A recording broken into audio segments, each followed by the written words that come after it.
Esse podcast é um oferecimento da Pauper Guild. É uma iniciativa global que visa trazer positividade e união para a comunidade Pauper. Todos os links estão na descrição.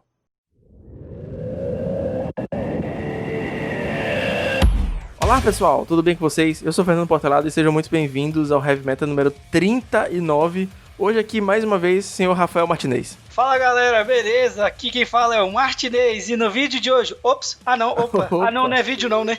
Ah, tá, é o podcast aí, ó. Senhor Martinez já esteve aqui no podcast número 36, que foi outro dia, mas a participação dele foi tão legal que a gente pulou um pouquinho a fila, eu chamei ele de novo. E aí, se você perdeu o último episódio, eu vou pedir mais uma vez, Rafael, se apresenta pra galera, fala um pouquinho do seu projeto. Então, galera, eu sou o Martinez do canal Magic Alternativo, no YouTube aí, Magic Alternativo, tentando trazer pra vocês umas gameplays aí um pouco mais zoadas, mais divertidas, mais descontraído, trazendo um pouco do Magic competitivo, mas também divertido, que é legal aí. E uma novidade aí, abrir minha página no Facebook, brevemente teremos também um Twitter e talvez um Instagram aí. Eu acho muito massa isso, eu tava falando com o Rafael em off, que eu acho muito legal isso pro crescimento da marca. Vocês que estão acompanhando o Heavy Metal sabem que de um tempo pra cá a gente saiu só do podcast, foi pro YouTube, Twitter, Facebook, Instagram, e a novidade é que a gente vai estar na Twitch em breve também. Eu vou falar disso mais à frente. Antes da gente começar, tem uns recadinhos rápidos, então vamos falar logo. O Heavy Metal, ele tá no YouTube, espero que nesse momento você já saiba disso, são 39 episódios, eu tô falando isso desde o 15, então youtube.com/Heavy Metal Podcast.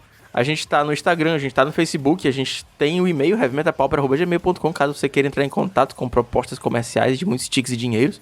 E agora a gente também tá no Twitch. Essa semana eu devo fazer uma primeira transmissão. Você tá ouvindo o podcast hoje, deve ser quarta-feira, mas eu acho que na quinta eu vou transmitir o Royale, as rodadas que eu já jogar, antes de fazer meu 03 drop de todo dia. Mas eu vou estar no Twitch, foi uma coisa que foi pedida na pesquisa que eu fiz há um tempo. Vocês pediram primers, então teve o segundo primer já com Carves, o terceiro tá assim anotadinho no caderno. Vocês falaram sobre o Instagram, a gente já tá no Instagram e agora também eu passei o final de semana testando a estrutura da live na Twitch. Então eu vou começar a fazer umas lives de vez em quando, os campeonatos independentes principalmente. Então segue a gente na descrição, me segue no Twitter, @ifportelado, eu vou avisar tudo por lá quando eu estiver fazendo live, beleza? Então vamos logo que hoje tem muito assunto pra comentar.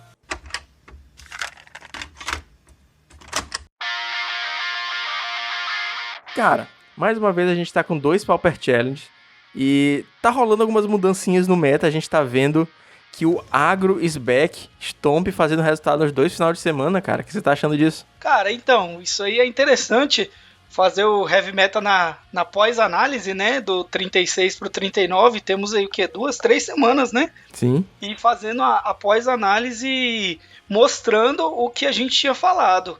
Cara, tá tranquilo, tá tudo tranquilo, porque naquela época lá a gente viu o Wizard Fadas fazendo muito resultado, e a resposta do Wizard Fadas, eu tinha apostado que seria o Boros, né? E acabou que não, a resposta do Boros Fadas foi o Stomp, que aí ele tá aparecendo muito nas ligas, apareceu no Pauper Challenge, ganhou no sábado, né? E no domingo fez top 2, então tá tranquilo o Magic. Isso mostra mais uma vez que o Magic tá bem saudável, bem tranquilo de jogar. A leitura rápida do top 8 do sábado, o primeiro lugar foi um Stomp, o segundo lugar foi um Izet Scratch, o terceiro lugar a gente teve um BW Pestilência, a versão mais controle, o quarto lugar a gente teve um UB Delver, o quinto lugar a gente teve o Fogtron, em sexto lugar a gente teve um Affinity, em sétimo lugar a gente teve outro UR Fadas, em oitavo lugar a gente teve um Elfos, então a gente teve 7 decks diferentes no top 8, eu achei sensacional. Total de 49 players jogando no sábado. O deck mais jogado foi o R Fadas, empatado em primeiro lugar com a Affinity, cada um com 6 cópias. Em segundo lugar, o B-Delver e o Burn, com 5 cópias. E em quarto lugar, o Fogtron. Então a gente consegue ver que tem vários decks bem equilibrados. O metagame bem equilibrado, ninguém tá se destacando mais que o outro.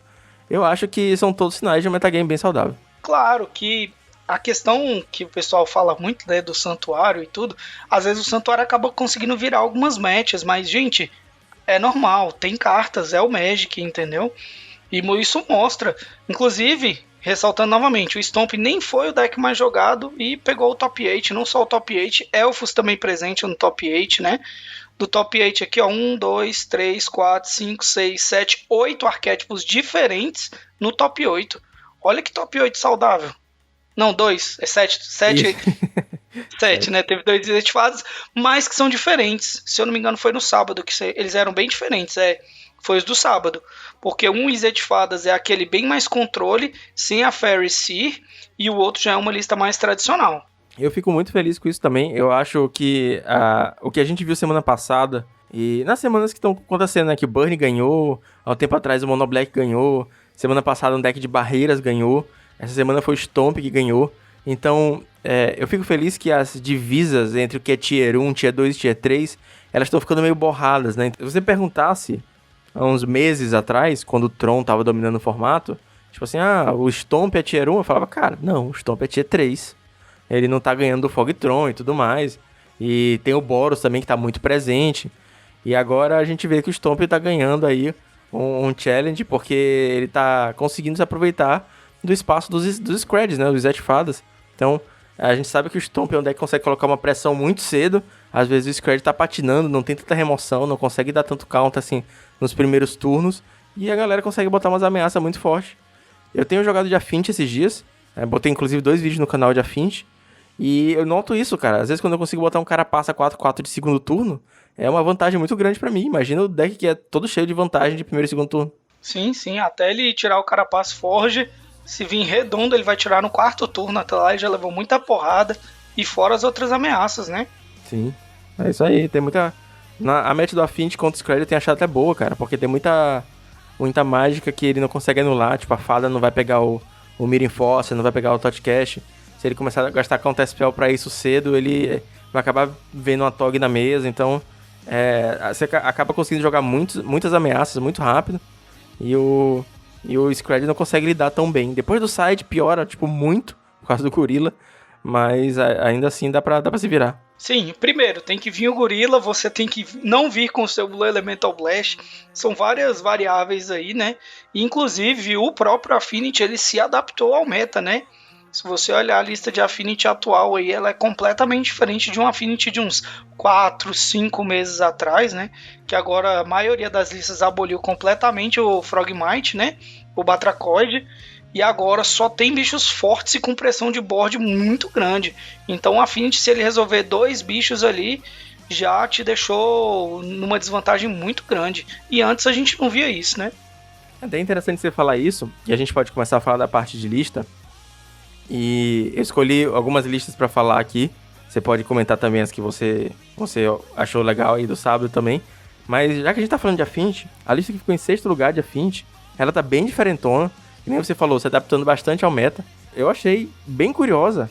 Ela tá jogando com 4 Bolt de main deck, não tá jogando com Fling, nem com Temur Battle Rage.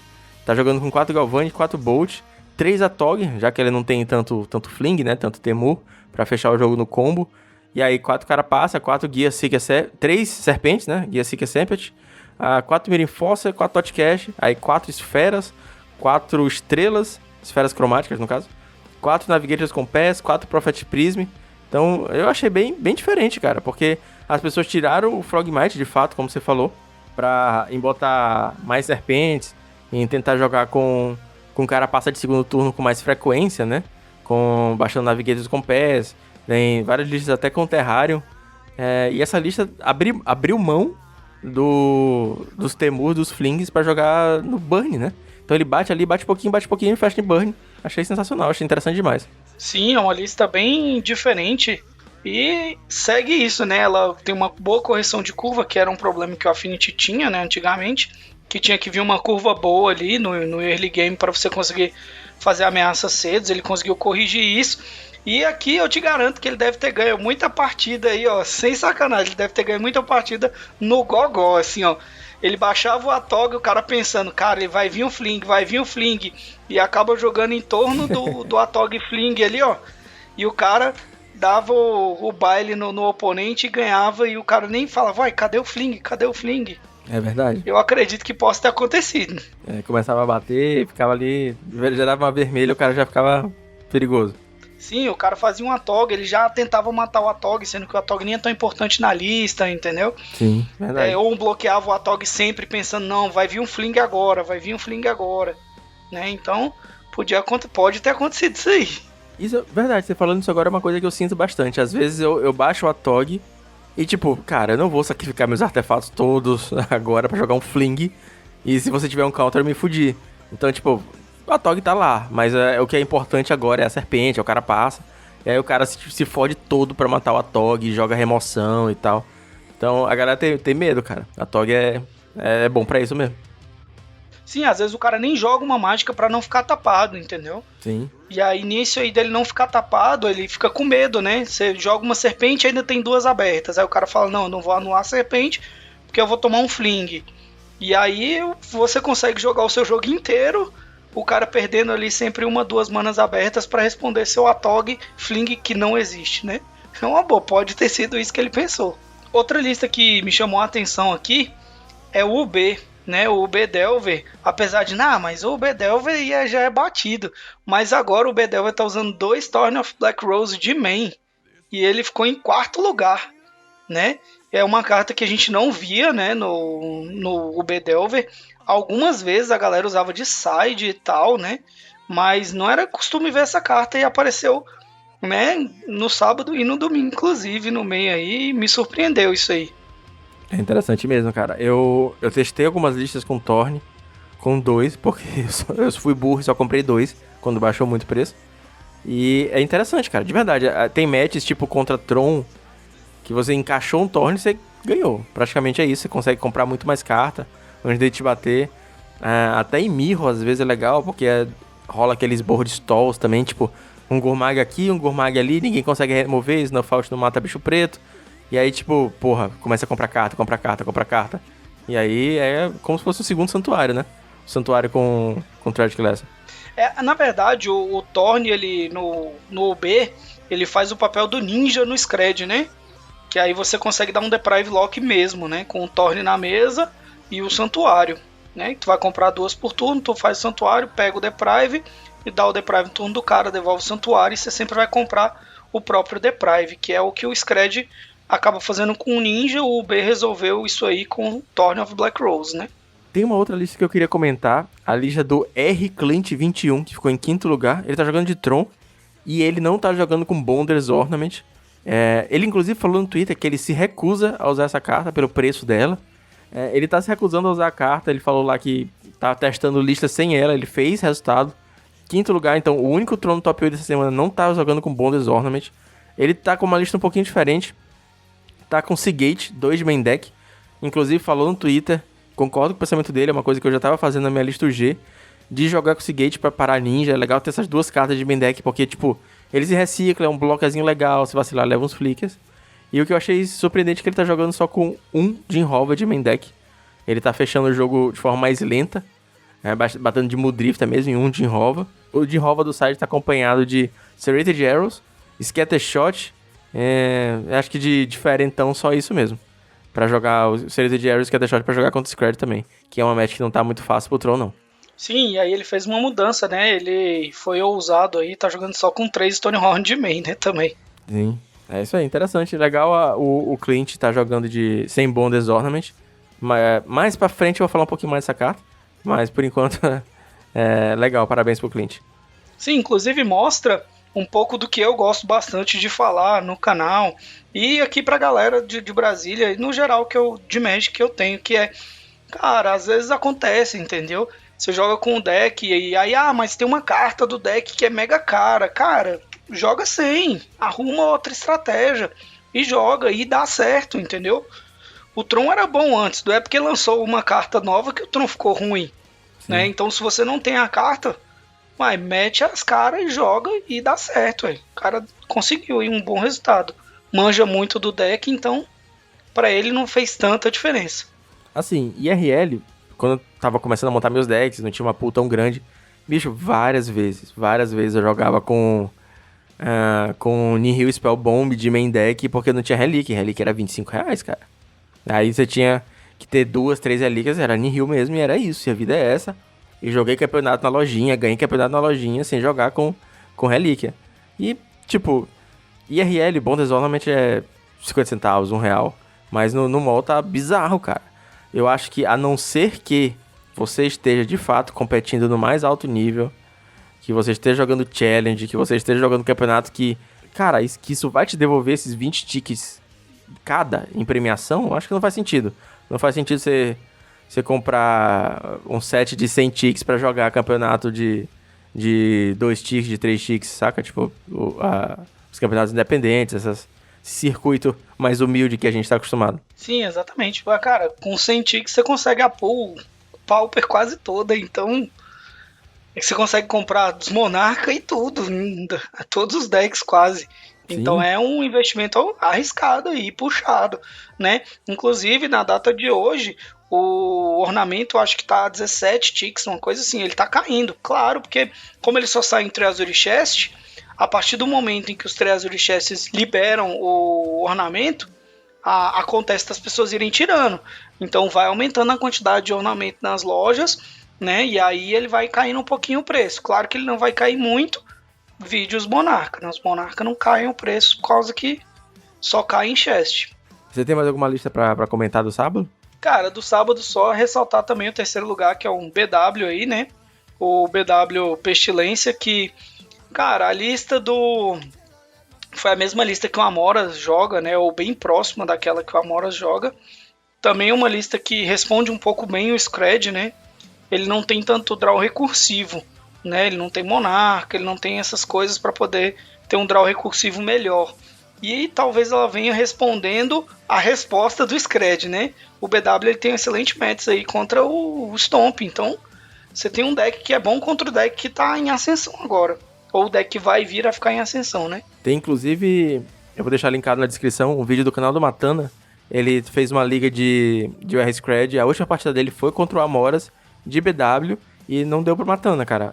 De fato é uma bad match, creio eu, pro Scred. Toda vez que eu joguei de BW contra o Scred, eu senti que eu tava sempre respondendo bem a tudo que ele fazia.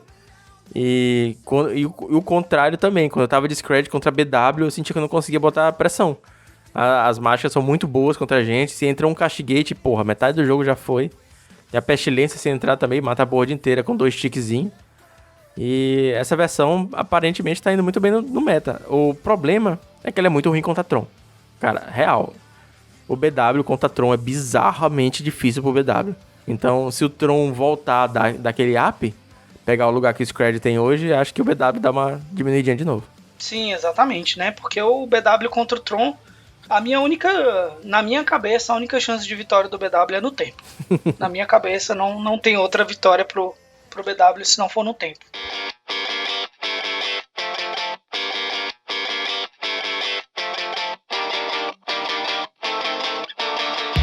E aí a gente chega ao Pauper Challenge de domingo. A lista que eu vou dar aqui pra vocês com os dados é cortesia do Álvaro França, do mindgears.com.br. Agora temos um domínio. O project que a gente acompanha lá no Discord não saiu esse domingo, então o Álvaro fez um levantamento pra gente, me mandou aqui uma tabelinha. E eu queria lembrar também que o meta-análise desse último mês, fazendo análise agora de maio, também já tá no ar. Eu vou deixar esse link na descrição. É um artigo que o Álvaro faz um por mês, é super completo. Ele faz uma análise detalhada do que está acontecendo no meta. E esse mês, inclusive, está um pouco mais completo que os outros, que já eram bem completos. Que tem os gráficos novos e tudo mais. A gente acompanha a curva de ascensão e curva de descida dos decks, né? Então, recomendo, tá lá. E aí eu vou fazer uma leitura rápida do top 8 aqui. O primeiro lugar foi um Tron, do Rio de C. Segundo lugar foi o Luiz, brasileiro. Senhor Luiz, muito parabéns. Você ficou em segundo lugar de Stomp. É sensacional a colocação. O Stomp mais uma vez marcando presença. Terceiro lugar a gente teve o UB Fadas, do Ramuda. Novamente, Fadas. E o Ramuda, brother também, criação de conteúdo. Em breve por aqui. Quarto lugar a gente teve um B Next Level Drops, que é o B Delver. Quinto lugar a gente teve um Tron. Sexto lugar um Boros Monarca aparecendo mais uma vez. Sétimo lugar, um Mono U Control, um Boros Bull em oitavo. Os decks mais jogados foram o Stomp com 5 cópias, Tron com 4 cópias, o B-Delver com 4 cópias e o Burn com 3 cópias, em um total de 69 players. Então, Scred meio que deu uma sumida aí do domingo, né, cara? É o medo, né? O Stomp ganha no sábado, os Scred tudo se esconde. É isso aí. É a resposta natural.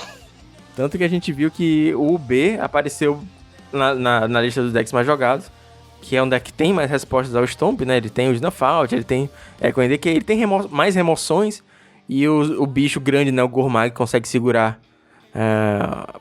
É uma parede, assim, que o Stomp tem dificuldade de bater.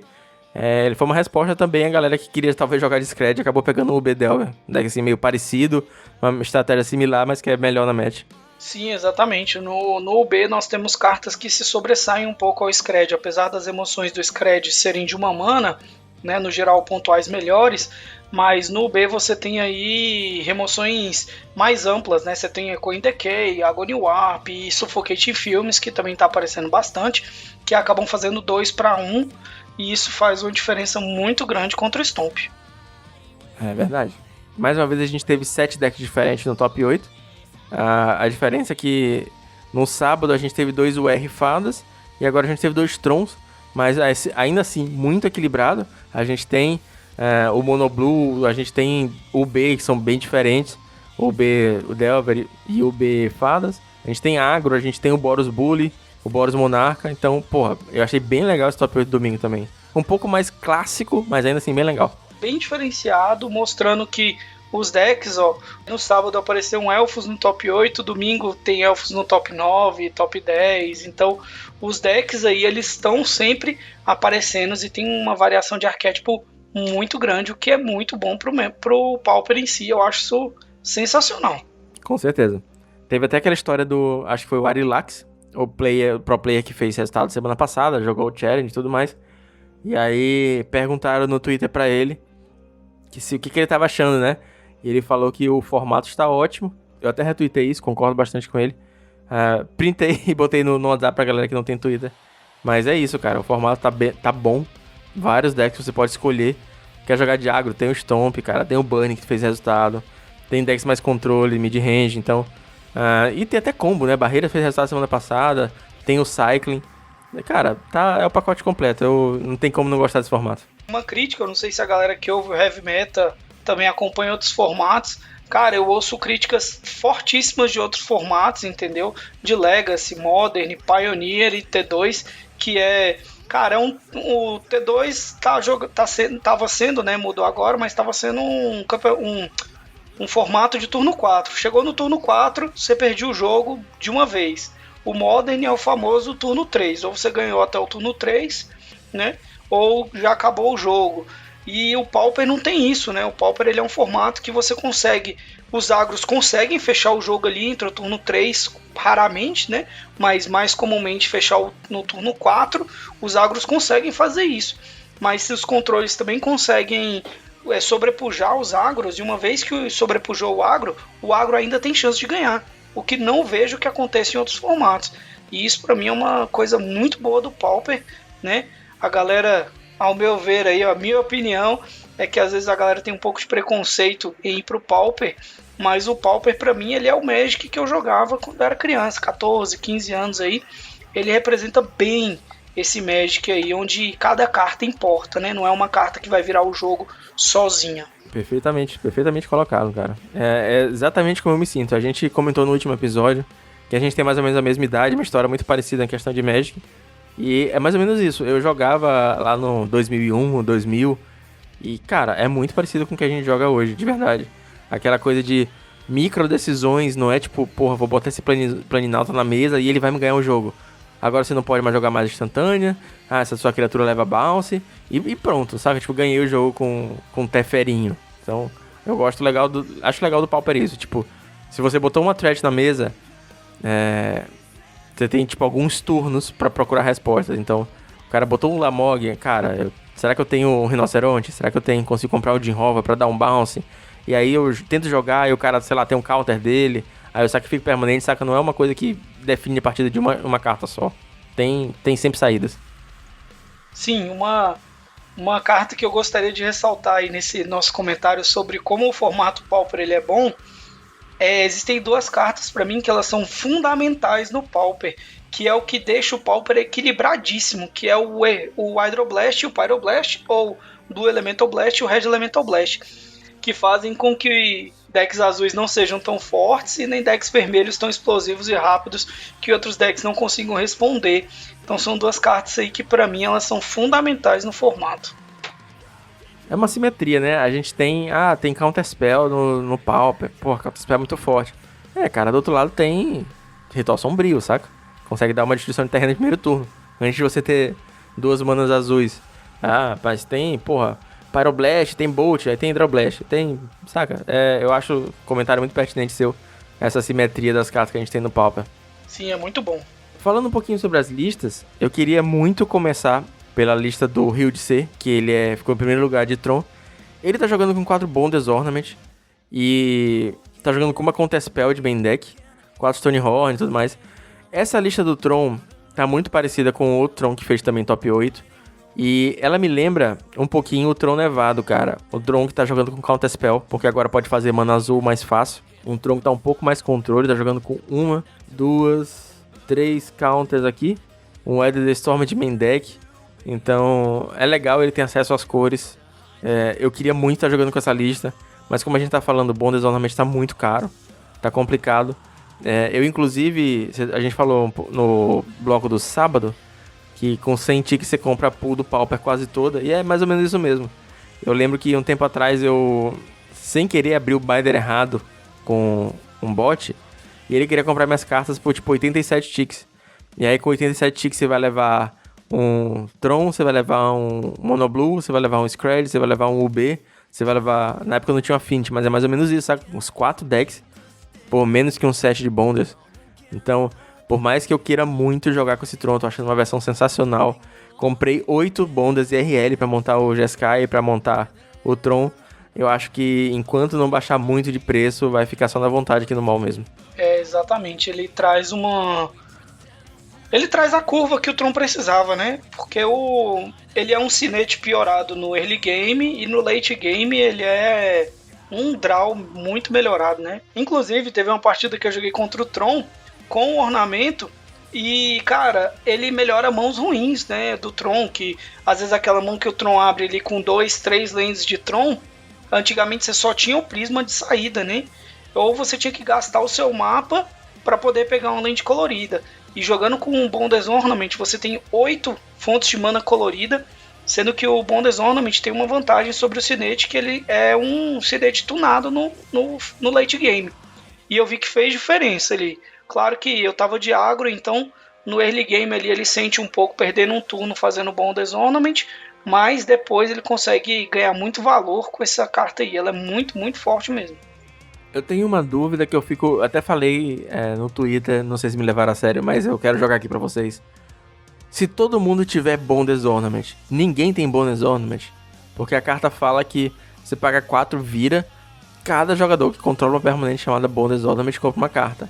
Então, beleza, se eu tô com Bonders Ornament aqui no meu Tron, o coleguinha tá com Bonders Ornament no Jeskai dele, no Boros, no Mono Green Land Destruction, no BW Pestilência, todos os decks estão usando, saca?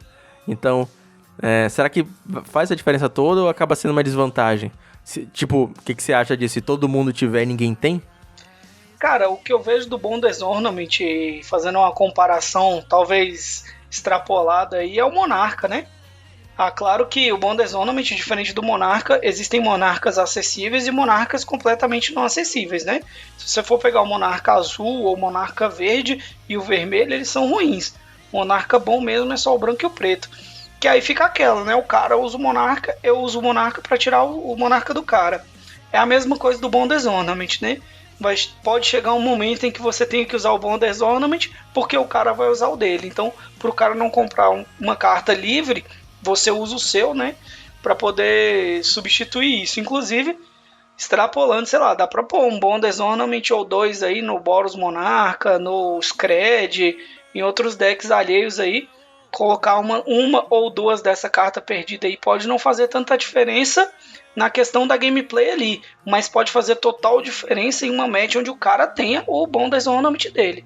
Só que para mim atualmente é impossível essa possibilidade pelo valor da carta, então ela fica restrita a pessoas que estão dispostas a gastar esse dinheiro. Eu admito que se eu tivesse sobrando eu compraria, porque, enfim, a gente sabe que Magic é um lazer pra muita gente. Pra mim é o meu lazer, eu gosto de estar pilotando decks bons, é uma parte que me agrada muito no Magic. Mas, cara, 20 ticks em cada carta é inviável. É tipo assim, se eu fosse gastar R$25 em cada carta, ainda ia ser caro. Mas você começa a pensar, esse mês eu vou comprar uma, duas, vamos com calma. Mas porra, $25 é doído. Uma das listas aqui que eu queria comentar é que o Hamuda fez algo que, na minha visão, ele fez algo bem interessante, que ele pegou o Scred, ele não queria jogar de Scred provavelmente, o bicho pegou o Scred e transformou o Scred no B, que ele tá usando basicamente a lista do Scred, né, com o mesmo core do deck, né, ali com o Fairy Sea, com Ninja, Spell Stutter, Augury of Bolas. A diferença do Scred pro B dele é que ele colocou 2 Gurmag e as cartas pretas, né? E eu achei isso interessante, uma lista bem diferente, talvez para não jogar de Scred, ou seja, pegar o UB, que tem matches melhores, contra decks que o Scred não tenha, né? E fez essa diferenciação aí que eu achei bem bacana, bem interessante, inteligente a análise que ele fez do meta para fazer essa mudança aí. O insight que dá para trazer é que em um dos milhões de grupos de WhatsApp, o Matana perguntou pro Hamuda o que ele achava do deck, por que ele não jogou de Scred e tudo mais. E ele falou que ele só tava testando um ângulo diferente, porque ele, na visão dele, o R provavelmente é um deck mais forte. Você perde Pyroblast e tudo mais, mas ele tentou compensar com o Gurmag, que é um finisher muito bom. Tentou compensar com o Okiba, que funciona nessa coisa de tirar a vantagem dos decks azuis, você acaba batendo, porra, dá um descartezão gostoso, né? Bate forte e tudo mais, devolve uma carta com ETB pra mão. E tem o Thorn também, que quando acerta é uma coisa que dá game change. Aquilo que a gente tava falando sobre a lista do sábado, o Thorn é outro ninja, né? Sim, e aí, ou seja, ele já melhorou a match contra Tron aí, né? É verdade. Só nessa brincadeira, no side dele tem matches melhores contra Tron. E o main dele é um pouco melhor contra os agros em geral, né? Que ele tem Echo in Decay, Echo in Truth, Snowfault, Suffocate in Films, Agony Warp, que são cartas que você consegue ali no early game fazer um 2-1 de uma maneira mais eficiente do que o Scred. Inclusive eu fico pensando agora o que eu preferi enfrentar, se era um B-Fadas ou um B-Delver.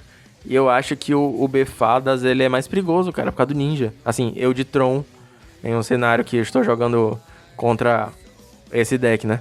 Então eu acho que o B-Fadas é pior, porque Spell Stutter Sprite ela acerta muita coisa, porque tem o Fairy Sea também, ela consegue pegar uns mapas, consegue pegar um prisma, tem muita mágica com Stun e 2, e o Ninja, se ele ficar sozinho na mesa, ele já é um problema absurdo. E aí quando você se esforça pra lidar com o Ninja, passar por cima dos counters, tem o Gurmag. E aí é complicado. Sim, e a diferença que acontece muito no Magic, pra mim, que é a diferença do custo de mana da carta, né? O Scred custa 1 mana, o Snowfault vai custar 0 manas. Então essa diferença aí de custar 1 mana para custar 0 manas faz total diferença em uma Counter War, em uma resposta que o B vai ter contra o Tron, ao invés do Scred, que para você pagar o Scred você tem que pagar 1 mana, né? O Snowfault você paga ali 4 de vida de graça contra Tron quase. Sim, pior que é mesmo, é isso aí. Tem uma lista que eu acho legal comentar também, ela ficou em 7º lugar. Olhando de longe você acha que é o Mono Blue Delver, mas ela na verdade é um Desert Control. É um deck que surgiu um tempo atrás, estava aparecendo inclusive no circuito independente, que é inclusive o Ubisoft Instant, que é um deck Mono Blue, que joga tudo instantâneo, tem basicamente 4 feitiços que são os Preordem, e deserto, cara. Aquela cartinha que chegou na unificação, que você vira e causa um de dano à criatura atacante, então só pode ativar essa habilidade no final do combate. É legal pra matar bichinhos que vão te pinando devagarzinho, sabe? É bom contra elfos, é bom contra tokens, tokens de passarinho, etc. Mas, porra, 7º lugar em um deck quase rogue é sensacional. Vale ressaltar, é um deck muito difícil de pilotar, eu diria, porque você tem apenas 4 Spire Golem, 4 Spell Stutter e 4 Augury of Bolas de ameaça, né? Então o seu ganho de jogo tá aí, né? Então se o cara encaixar ali umas 3, 4 remoções eficientes contra você, você simplesmente vai perder, porque se você perder 3, 4 golems, para você ganhar esse jogo aí batendo de 1 por 1 com a Spell Stutter é muito difícil. Então vale ressaltar aí que o cara deve ter pilotado esse deck muito, muito bem, que olhando assim, pra mim não é um deck fácil de pilotar não. Deve ter sido fino do fino nesse dia. Sim, e aí tendo muito agro, né, um deck que também tem um pouco de problema, né? Mas ele tem o Deprive Lock, Tragic Lesson com Santuário, que melhora as matches contra Tron e outros decks mais mid ou late game. Temos aí também a volta dos Boros, né? O Boros pegou o 8º lugar, o Boros Monarca, né? Pegou o 8º e 9º lugar aí, os 2 Boros Monarca, que também é uma boa resposta ao meta atual, né? É um deck ruim contra Tron, que também está presente no meta, mas é um deck que é melhor contra todos os outros, né? Então você tem que decidir qual o balanço que você vai fazer, o que você acha que você vai pegar mais, né? Eu acho que vou pegar mais Scred, então pegue o Boros. Eu acho que eu vou pegar mais Tron, então o Boros não é uma boa, sendo que o Boros ele é excelente contra Stomp, contra os agros no geral. Verdade. É uma resposta clara ao sábado, né? Não teve nenhum Boros no top 8, agora a gente teve 2, um Bully e um Monarca. É um deck muito forte, e dependendo do meta, né, da visão de jogo, consegue de fato ter uma posição de muito destaque. São decks que, assim, nada novo, né? O deck não tem nada de novo ali, mas é um deck que vira e mexe vai fazer resultado com certeza. Antes da gente passar pro bloco final, eu tenho só uma menção honrosa, o Proboss ZCZ, que ele ficou em 14º lugar. Ele tá jogando com uma lista de 4 Colors Pestilência. Cara, é incrível o que ele conseguiu fazer com essa lista. Ele postou no Twitter e tudo mais que ele gostou bastante. Ele foi com esse deck quase rogue jogar. É basicamente um Pestilência, a versão com criaturas, né, que joga com Glint Hawk, Skyfisher. E ele tá jogando com Navigators, Compass e Prophetic Prism, além de Attitude Chainer, conhecimento acumulado, Lightning Bolt, Prismatic Strands, Prohibir. Cara, é uma loucura. Eu joguei com uma lista muito parecida com essa esses dias no mall e tava de Affinity e, cara, foi bizarro, porque o cara começava a baixar Glint Hawk, subir o Navigators Compass, aí eu batia 4 nele, ele ganhava 3 e batia 2. Aí eu batia 4 nele, ele baixava o Skyfisher, subia de novo, ganhava mais 3 e tipo, ele ganhou muito tempo, saca? Só com os passarinhos dele. Então, achei interessante, apanhei, mas fica aí a lista, cara. 14º lugar no challenge de 4 Colors Pestilência. Sim, é interessante, né? Aquele bom e velho deck. Cara, velho, vamos usar essa carta que ela é boa? Bora. Bora usar essa carta aqui também que ela é boa? Bora, pô. E essa outra carta ela também é muito boa, então bora usar também, pô. Então, no fim das contas, o bicho pega um monte de cartas muito boas, né? Do formato, ele tá usando... Assim, tirando o Counter Spell, que pra mim é excelente, apesar de que ele tem Counter no deck também, né? O bicho tá usando o core dos decks, do melhor dos decks, né? Tá usando, como você falou, né? As staples de cada cor tá presente ali no deck. Verdade, fora o Counter Spell tá tudo isso mesmo. Tem o Bolt do vermelho, o Chainer's Edge do preto, o branco tem as Pipira, e o azul a gente tem Prohibir. Prohibir. E os conhecimentos acumulados ainda. E no side tem os Blue Elemental Blasts, que quando eu joguei contra esse deck fizeram muita diferença. Real. A Togzinho chorou. O cara tem ali os Blue Elemental Blast, os Red Elemental Blast, né? Então, sim, ele tá usando o melhor do Pauper aqui. Ele falou, não, eu vou montar um deck com o melhor do Pauper aqui, tudo em um deck só, e deu certo. E até Santuário o bicho tá usando. Se você quiser testar essa lista, a dica é que ele falou no Twitter que ele trocaria 4 conhecimentos acumulados por 4 Witching Well, o artefatozinho que dá Scry quando entra. Então, fiquem avisados aí. E apesar de ser um deck de 4 cores, ele não tá jogando com Bonders, né? Tá jogando com Prisma e Compass. Sim, aí a gente não sabe se é porque ele não tem ou porque ele acha que não é uma boa, né? Eu não conheço. Fica aí o questionamento. Hey, listen! Opa! Você já deve estar careca de saber que agora na metade do programa eu mando uns avisos de novo. Eu quero lembrar você de seguir as redes sociais do Heavy Meta, cara. É muito importante pra gente aumentar o alcance da marca e continuar fazendo conteúdo aqui pra vocês. Então, segue a gente lá no Instagram, dá uma olhada no Facebook. Se você ainda não é inscrito no YouTube, cara, por favor, se inscreva no YouTube. Custa 0 fucking segundos pra você e me ajuda bastante a continuar produzindo conteúdo. Beleza? Vamos continuar. We'll do it live! Fuck it! Esse último final de semana, você levantou uma discussão no grupo, em alguns grupos, na verdade foi uma discussão que veio do Facebook, e aí você soltou no WhatsApp sobre o apoio da Wizards pro Pauper. A postagem lá original falava que depois da unificação e de alguns banimentos polêmicos, essa parte foi eu coloquei, o que será que a empresa ainda pode fazer pelo formato, né? E aí a galera tava entrando em discussão, debatendo sobre o assunto e tudo mais. Eu fui falar com você no privado, que era uma ideia que eu já tinha pra gravar. E eu queria saber o que falta pro Pauper dar certo. Ou será que ele já deu? Qual é a sua opinião sobre esse assunto? Cara, então, aqui eu queria separar em 2 pontos, tá? Em duas análises, né? Uma é a análise de produtos, né? E outra é a análise de promoção de eventos e campeonatos, que para mim são coisas completamente distintas da Wizard, né? Para produto do Pauper, eu acredito que seja bem complexo de fazer, né? Tanto que se você fazer uma análise, a Wizards ela não faz produto para nenhum formato que não seja o Commander, né?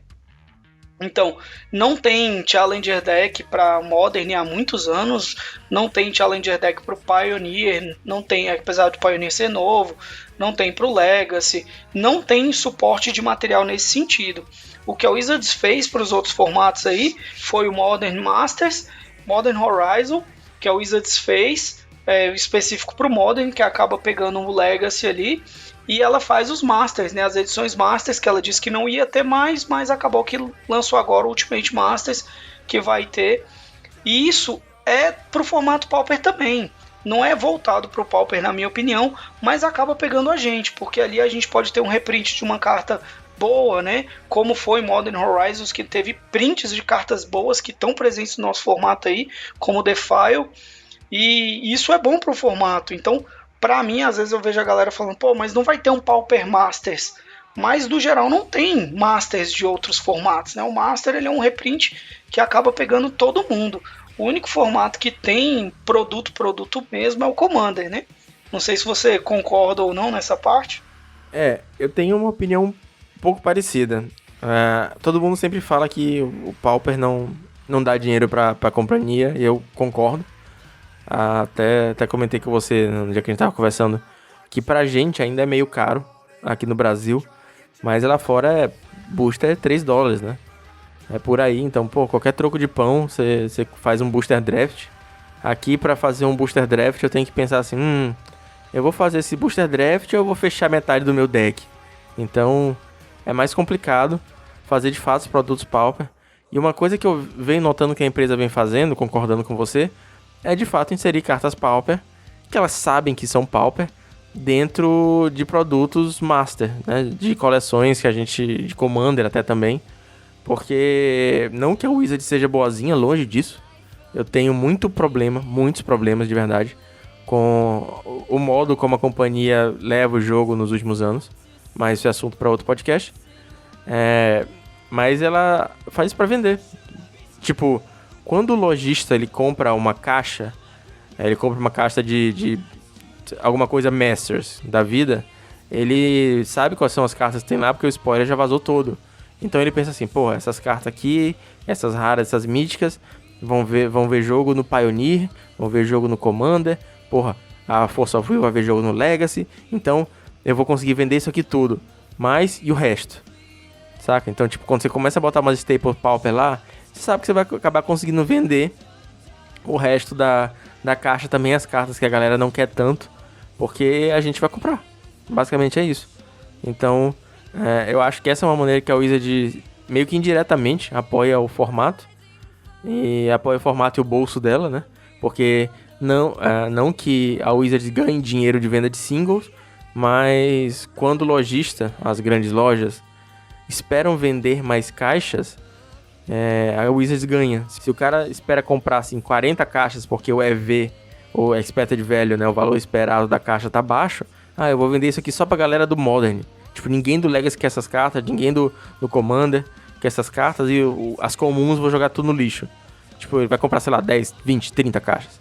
Se ele vai pegar aí e vai conseguir vender a caixa pra galera do Legacy, do Commander, do Modern, do Pioneer e do Pauper, aí ele vai comprar 100, 200 caixas. Porque ele sabe que é lucro atrás de lucros. E a Wizard lucra por tabela, né? Sim, exatamente. Então, ter um produto, como eu vejo muita galera falando pro Pauper, né? Tipo, Pauper Masters ou Challenge Deck pra Pauper, Isso aí, ó, na minha opinião, pode tirar fora aí que isso aí não vai acontecer, porque são cartas que têm valor de mercado muito baixo quando são novas. Tanto que você vê as cartas novas aí, a última que teve um valor expressivo que eu lembro de cabeça aí, você pode me corrigir caso eu esteja errado, foi a Astrolábio, que chegou a bater 6, 10 reais, alguma coisa assim, que era uma carta nova de uma edição que também teve tiragem baixa, que foi Modern Horizons, que a galera não queria comprar, né?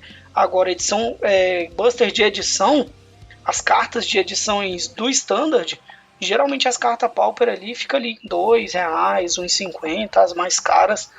Então, são cartas baratas em sua essência. Carta cara Pauper é carta antiga. Verdade, carta que tem baixa tiragem, tem... Acontece, né? E agora, com o olhar que a Wizards tem pro Pauper, se você analisar, sim, as últimas edições aí todas tiveram adições pro Pauper. Então dizer que a Wizards não está olhando para o formato é meio, vamos assim dizer, pode dizer que é inválido dizer isso, porque inclusive, falando do spoiler que saiu hoje, daquela cartinha preta, uma mana preta, como custo adicional você sacrifica uma criatura e compra 2 cartas. Essa é uma carta que claramente, para mim, ela não seria comum. Ela tem totalmente uma tiragem comum, mas ela acabou sendo lançada como comum. E de alguma maneira eu acredito que sim, alguns designers acabam pensando no formato de alguma forma e falando, pô, essa carta tem um power level legal, bora fazer a carta com tiragem comum para poder atender em mais formatos. Eu acredito que isso possa rolar.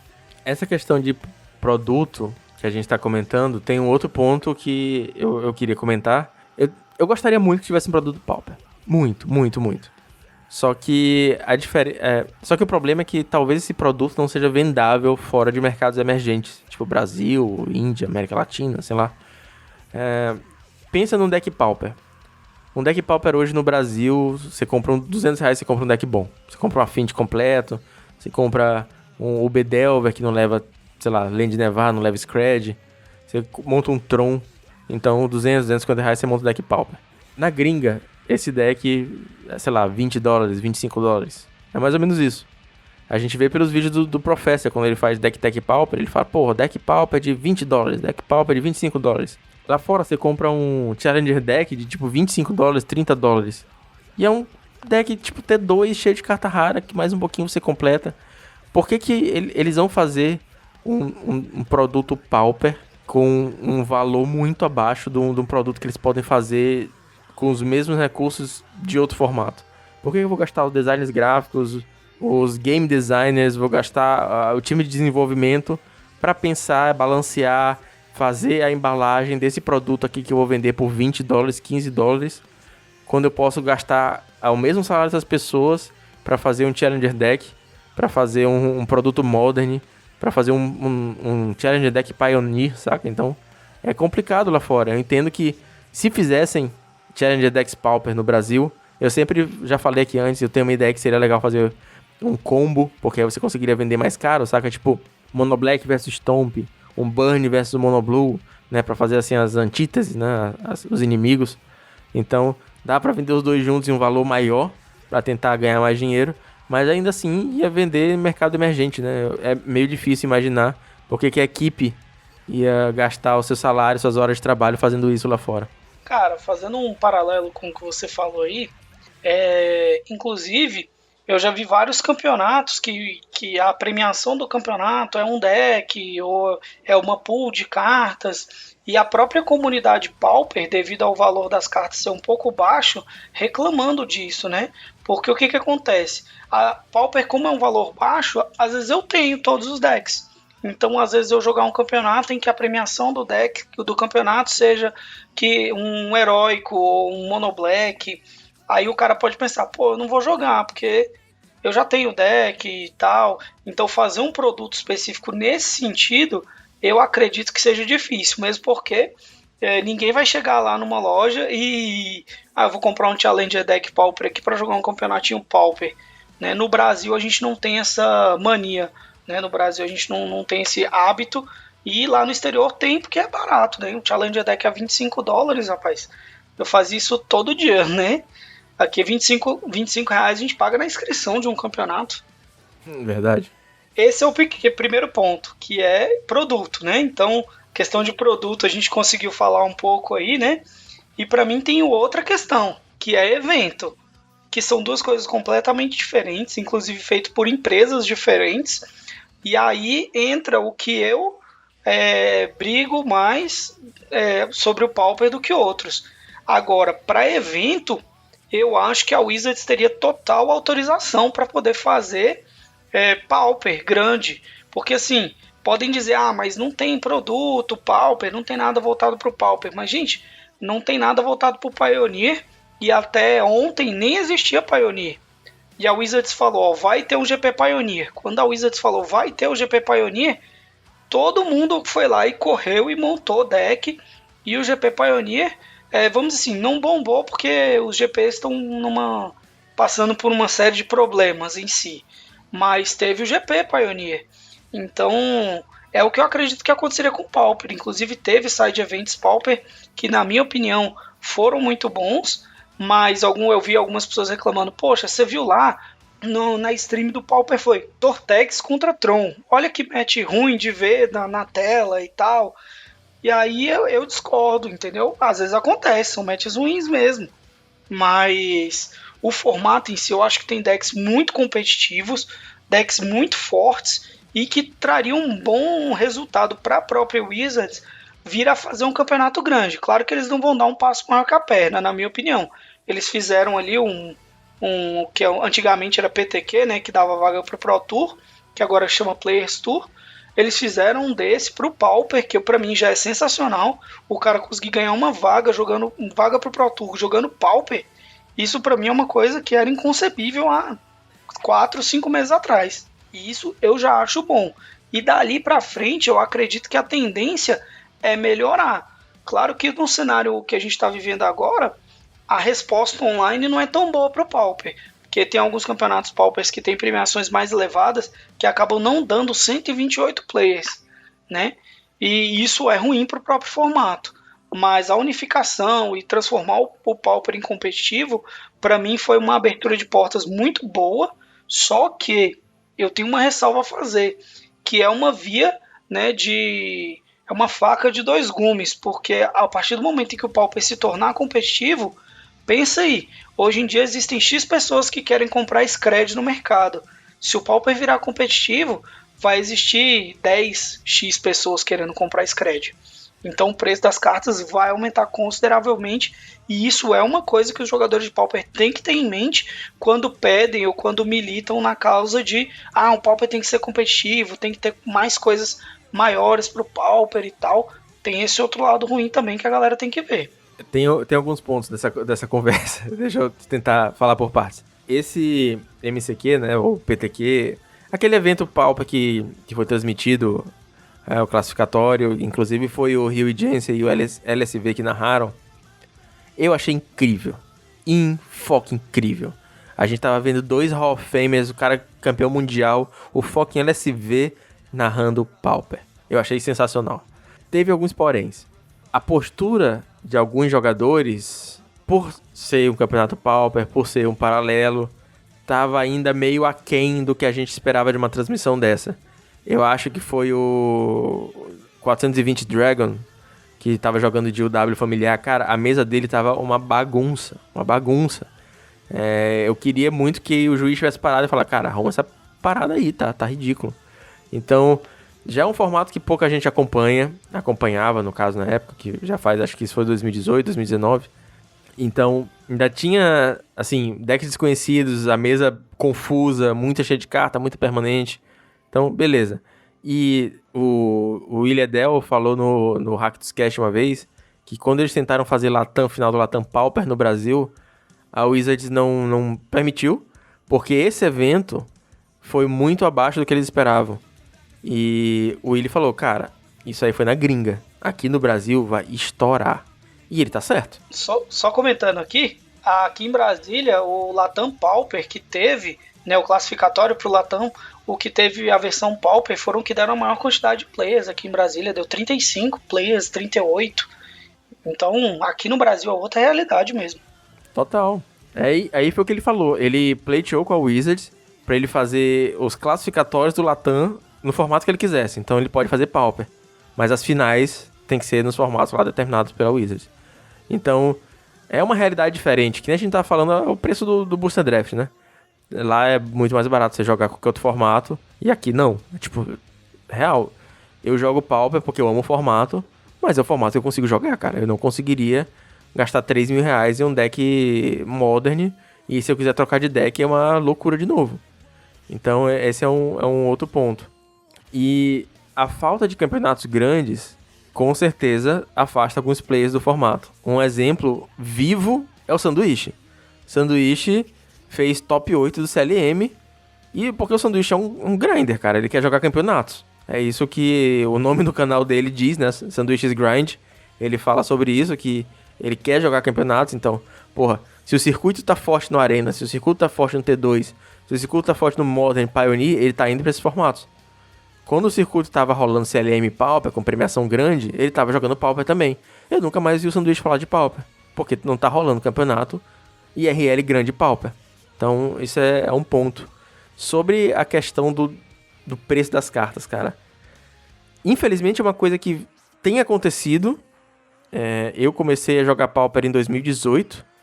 E de 2018 pra cá, teve muita carta que mudou de preço. Teve amigo meu que tinha comprado carta um ano antes, Delver de R$2, e eu comprei Delver de R$10, cara. Tipo, um ano de diferença. Teve uma variação grande. Snuff Out apareceu.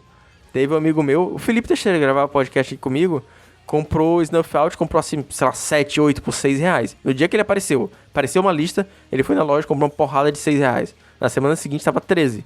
Então, é uma coisa que tá acontecendo, é um movimento natural, é o que é, e a gente não pode tentar, na minha opinião, claro, frear o desenvolvimento do formato com medo desse drawback, né, dessa desvantagem das cartas aumentarem. Porque se tiver mais gente jogando o campeonato, tiver mais gente jogando o formato, talvez a gente tenha um pouco mais de atenção da dona Wizards, da nossa comunidade brasileira, dos funcionários da Wizards no Brasil, para tentar fazer o que a Wizards já tá fazendo, só que de forma melhor, né? Trazer mais reprints, trazer mais cartas. Tipo, porra, imagina se Obliette fosse indispensável no Mono Black, pô. Indispensável. Como é que você ia gastar com Obliette R$100 em cada carta? Tipo, o Scred é caro, mas é tipo 20 e poucos reais cada um. Comparado com Modern, com Pioneer, é preço de bala. Quando o cara tá gastando 100 e poucos reais só em Fatland, saca? Em uma Fatland, R$200 em Fatland. Gastar R$20 em cada Scred é besteira. Então é uma realidade que a gente não tá acostumado. E espero que a gente não tenha que se acostumar tão cedo em gastar 50, R$60 em carta, porque aí tipo o Pauper vai perder completamente um dos grandes motivos dele ser o melhor formato, na minha opinião. Dele ser o que ele é, que é um formato barato, de Magic raiz. Mas eu acho que é uma consequência, cara, que não tem muito como fugir disso mais. Sim, sim. E claro, se a Wizards olhasse outros cenários, né?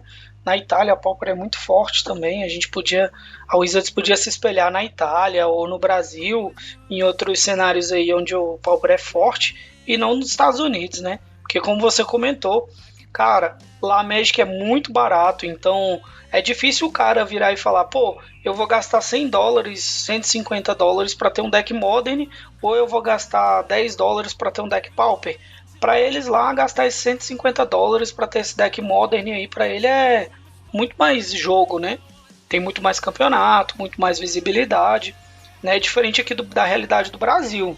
E aí, na realidade do Brasil, toda lojinha, pelo menos aqui em Brasília, cara, desde que eu comecei a jogar Pauper, aumentou drasticamente a quantidade de campeonatos Pauper que tem.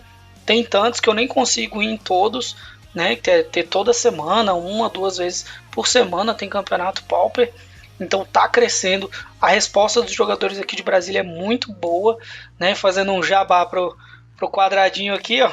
É muito boa, a galera tem comparecido e tá crescendo. Isso é muito bom, aumentando o nível, jogando melhor. Então, pra mim, o Pauper tem tudo para ser um bom formato competitivo. Fazendo o jabá pro quadradinho também, eu faço parte do grupo Pauper DF e, cara, de boas, vocês estão de parabéns. Tem as confusões de sempre, como qualquer grupo de WhatsApp, Mas o Pauper DF é tudo que eu queria que o grupo de Pauper do meu estado fosse. A galera debatendo, a galera interagindo, a galera falando de Pauper. Aqui é bem complicadinho, então valeu aí, galera do Pauper DF também. Sim, sim. É isso. Eu acho que a gente debateu um pouquinho sobre o estado atual do nosso formato. A gente não respondeu a pergunta, e eu faço a pergunta pra você. Você acha que o Pauper deu certo? Você acha que o Pauper vai dar certo? O que você acha dos pontos que a gente levantou? Então deixa um comentário, seja no YouTube, pode mandar por e-mail também, heavymetalpauper@gmail.com, ou falar comigo diretamente no WhatsApp, no Twitter, a gente tá sempre aberto aí. O Martinez também, fala com ele, deixa comentário no vídeo dele. E pra finalizar o Heavy Metal, indicação de metal.